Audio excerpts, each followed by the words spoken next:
पिंपरीमध्ये पतीकडूनच पत्नीचं अपहरण करण्यात आलंय।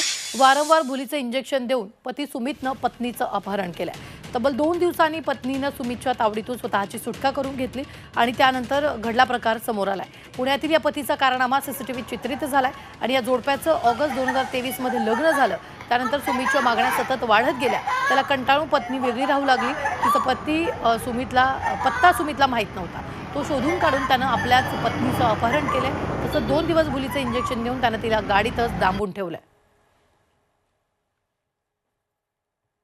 आता कितीतरी दिवस झाले इकडे वाकडमध्ये मी 1 महिना झाला जॉब करते।